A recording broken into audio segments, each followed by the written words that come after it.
China just found $120 billion buried under the world's tallest mountains.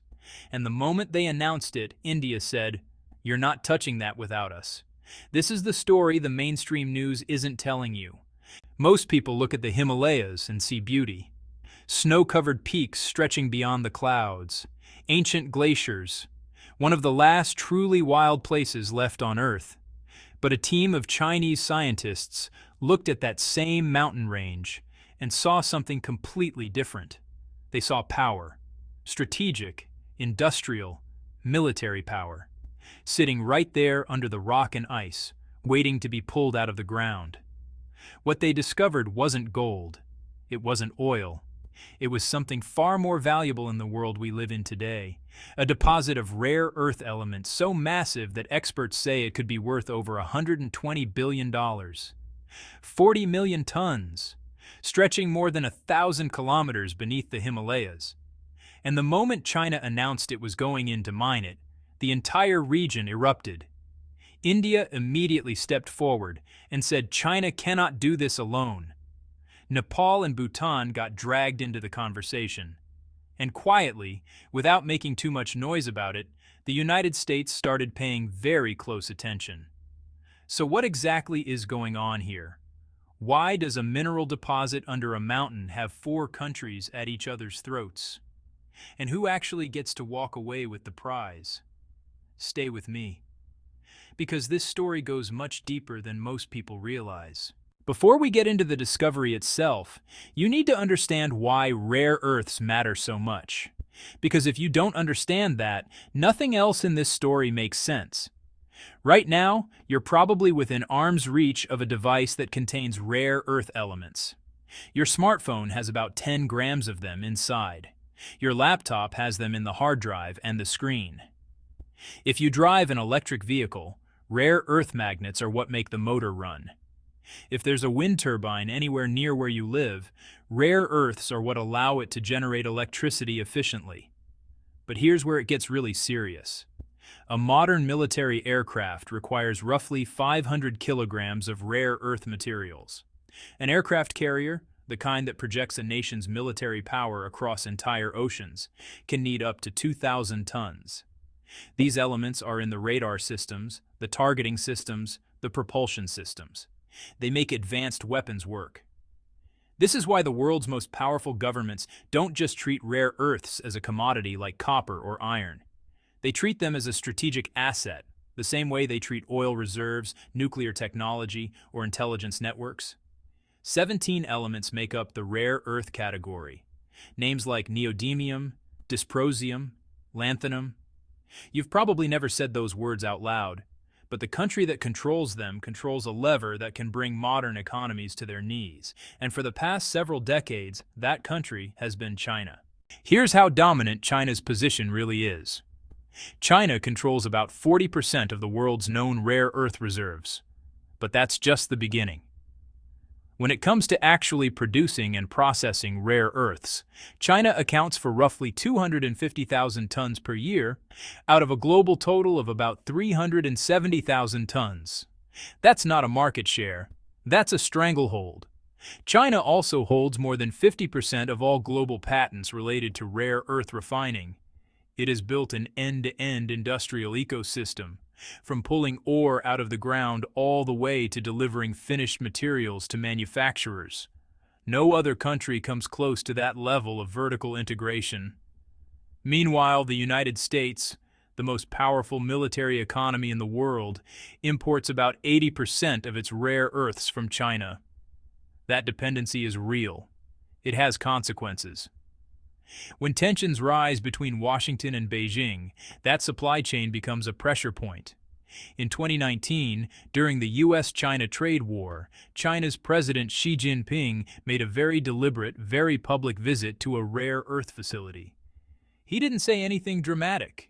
He didn't have to. The message was understood immediately by every government and every defense ministry watching. We control the supply.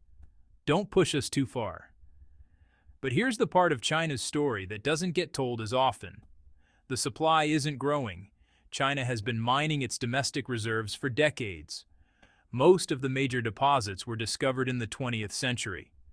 Since 2000, despite serious exploration efforts, China hasn't found a single new deposit exceeding 100 tons. Extraction rates have dropped by roughly 40% in some categories as existing mines become harder to operate economically.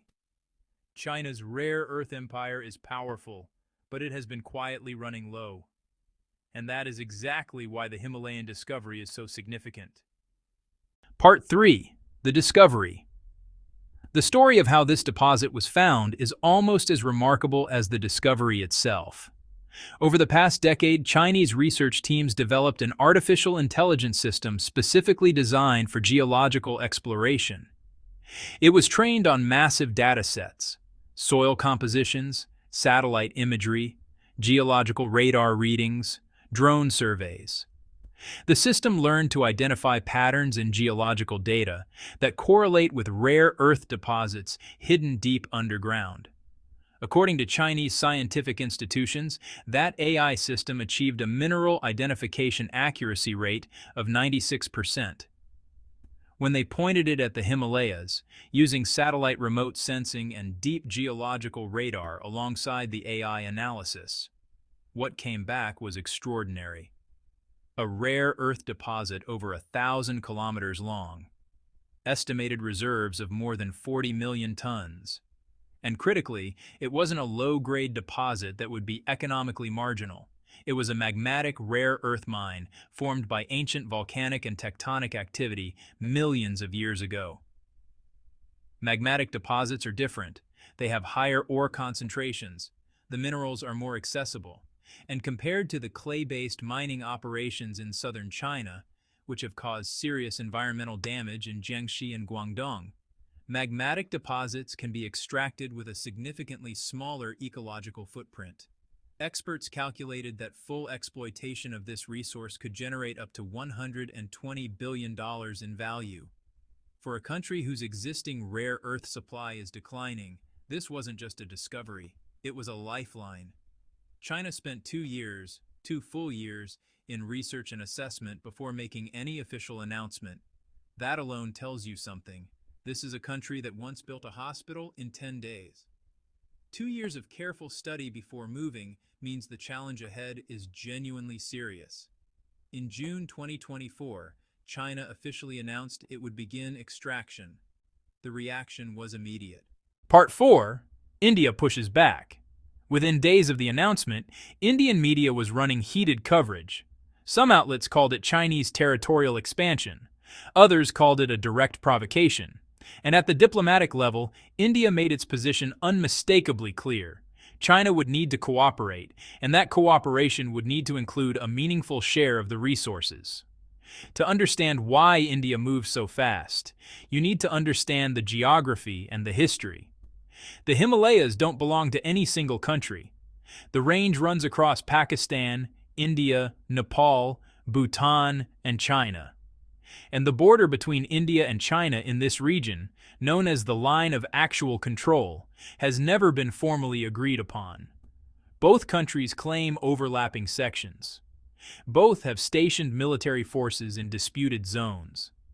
This tension turned openly violent as recently as 2020, when Indian and Chinese soldiers clashed in the Galwan Valley. Soldiers died on both sides. The relationship between the two countries has been strained ever since. Now drop a $120 billion resource discovery into that environment. You can see why India moved quickly. India's argument has 2 layers. The first is territorial. Parts of the Himalayan rare earth belt, India argues, run through or adjacent to areas it claims.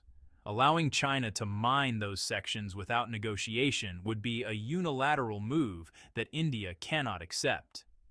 The second layer is strategic.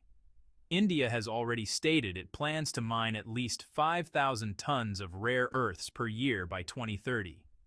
The country has its own deposits, particularly monazite in coastal sands, but it has lagged badly in the processing and refining capabilities needed to compete globally.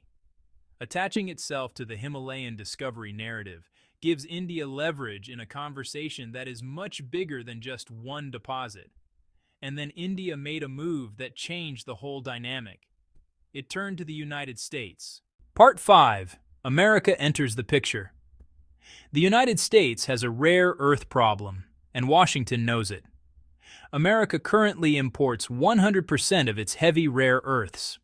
Most of those imports come from China or pass through Chinese processing facilities. The Pentagon has repeatedly flagged this as a critical national security vulnerability. In a serious confrontation with China, a rare earth export restriction could degrade American military production, slow semiconductor manufacturing, and disrupt the clean energy transition, all at the same time. To address this, Washington has been building rare earth partnerships with friendly nations: Australia, Canada, Japan, and increasingly India. India is particularly attractive as a partner. It's a democracy. It's part of the Quad strategic grouping alongside the US, Australia, and Japan. It sits on significant rare earth resources, and it shares China's most sensitive border. India and the United States have been developing a rare earth cooperation agreement designed to help India expand its domestic rare earth sector, improve its processing capabilities, and integrate into supply chains that bypass Chinese control.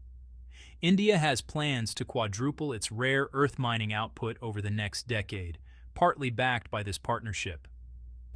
In the context of the Himalayan dispute, American backing gives India's position international weight.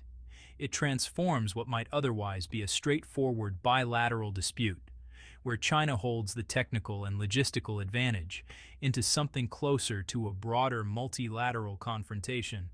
China understands this calculation perfectly, and it changes how Beijing needs to approach the negotiations. Part 6. Nepal, Bhutan, and the politics of small nations. There are two other players in this story who don't get nearly enough attention: Nepal and Bhutan. Both countries sit between India and China geographically. Both have been trying, for years, to maintain balanced relationships with both giants. And both have now been pulled into the center of a resource dispute that is far beyond their individual capacities to influence. India has deep political and economic ties with both countries. It is Nepal's largest trading partner. Indian influence in Nepalese domestic politics has been a source of ongoing controversy. Bhutan has no formal diplomatic relations with China at all, a situation that India has historically considered strategically favorable. For China, the involvement of Nepal and Bhutan in any multilateral negotiation creates a structural problem. If both countries are aligned with India, or shaped by Indian pressure, a four-party negotiation effectively becomes 3 against 1. China has tried to build independent relationships with both nations through infrastructure investment, road projects, hydropower development, rail connectivity discussions with Nepal. But several of those projects have been delayed or disrupted, and Chinese observers have attributed that pattern to Indian influence working against them behind the scenes. This is why Beijing is resistant to any multilateral framework, not because it fears negotiation in principle, but because it recognizes that the political terrain in Nepal and Bhutan is not neutral ground. Part 7. Can anyone actually mine this? Here is the question that honestly gets lost in all the geopolitical noise. Can any of these countries actually mine the Himalayas effectively? Let's be honest about what this terrain involves. The sections of the Himalayan range where this deposit is located sit at elevations regularly exceeding 4,000 meters above sea level. Temperatures are extreme: severe cold in winter, heavy monsoon conditions in summer. Avalanches, unstable slopes, glacial terrain that, shifts seasonally. There are virtually no existing roads capable of supporting the kind of heavy industrial transport that serious mining requires.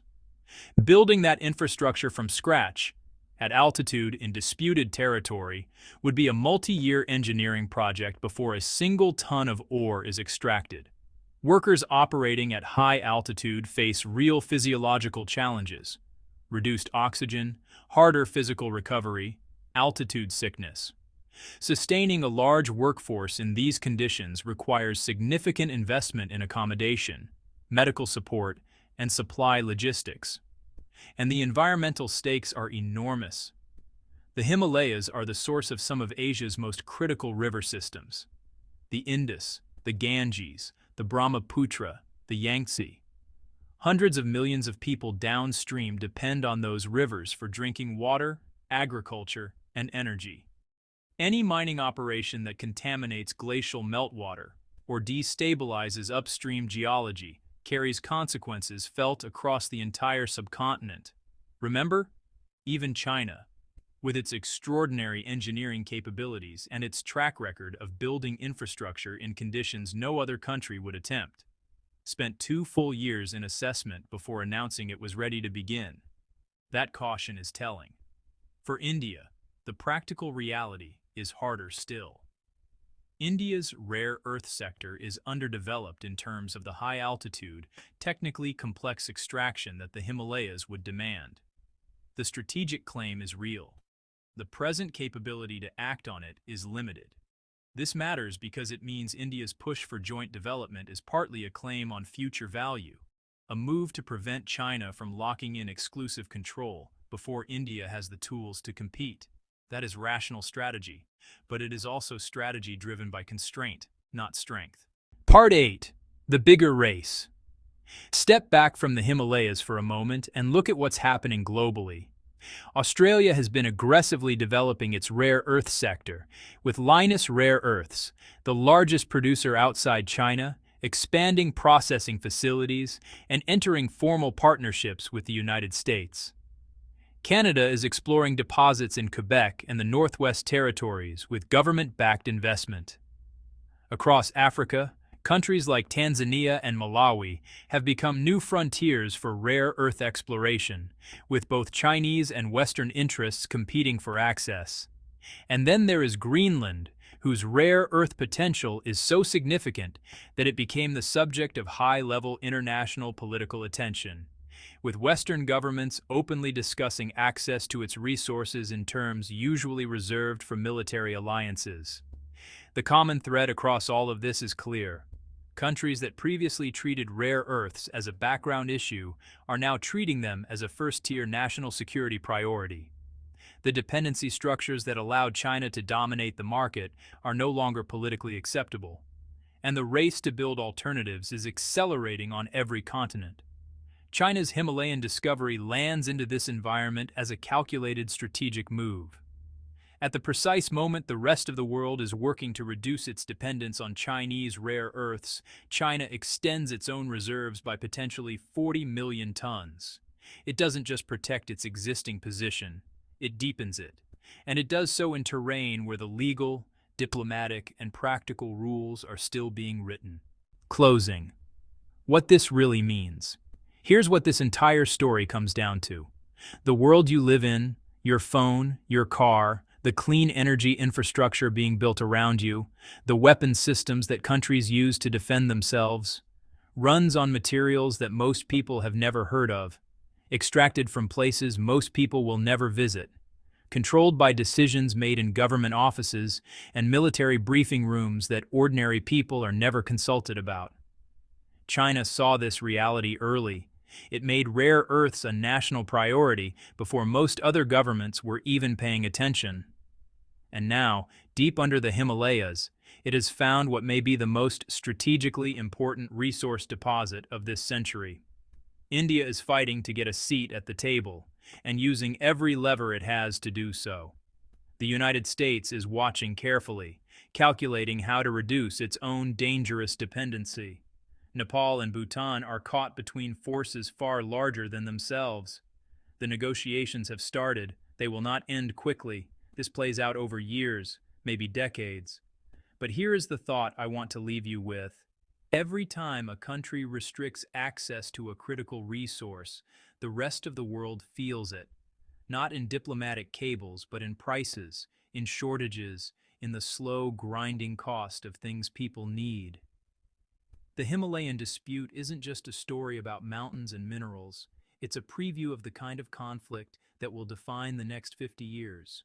Not fought with armies, but with supply chains, with geological surveys, with the quiet, patient control of the elements that make the modern world run. The race is on, and rare earths are the prize. Outro. Threaded news. If this video changed the way you think about mountains, minerals, or the quiet power struggles shaping the world behind the headlines, that is exactly what Threaded News is here for. We don't chase the noise. We follow the threads, the economic forces, the political moves, the scientific developments that most channels walk right past. If you're the kind of person who wants to actually understand the world, not just scroll past it, subscribe to Threaded News right now and hit the bell so you never miss a story. Drop your thoughts in the comments. Do you think China will share? Can India really challenge Beijing's dominance here? Let's talk about it. This has been Threaded News. Stay curious, stay sharp, and keep pulling the threads.